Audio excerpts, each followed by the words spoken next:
Men topgan javob esa bitta.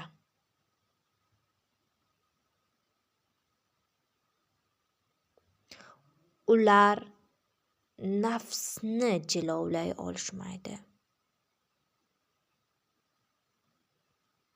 Ular o'rtalaridagi bittagina mavjudlik bo'lgan nafsni to'g'ri yo'lga keltira olmaydi.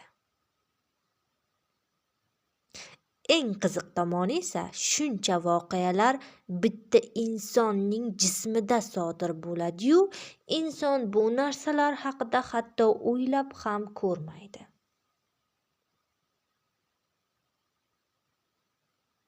Siz so'rab ko'rishingiz mumkin, mendan boshqa yana kimdir bu mavzu haqida fikr yuritib ko'rayotganmikan butun dunyo bo'yicha?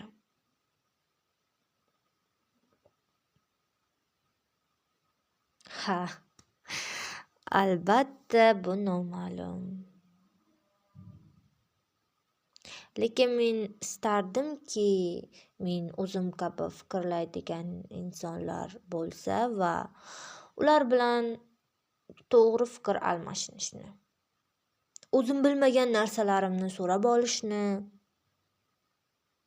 juda istardim.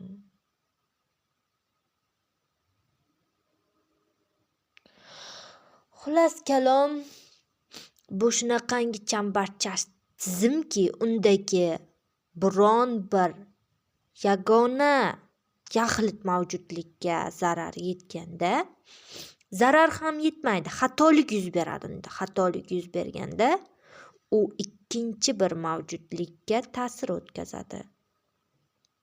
Ikkita mavjudlik agar zarar ko'rsa, u uchinchi mavjudlikka zarar keltiradi. Misol uchun, nafs tanaga zarar keltiradigan biron narsani istadi. Masalan, haddan ziyoda ko'p ovqat yeyishni istadi. Chunki ovqat shirin, mazali. Uni yarim tun bo'lganda oshqozon uchun uni ovqatni ichga kiritish, bu uning jismiy kasal bo'lishiga olib keladi. Chunki inson tunda dam olgani kabi ba'zi organlar ham dam olishi kerak.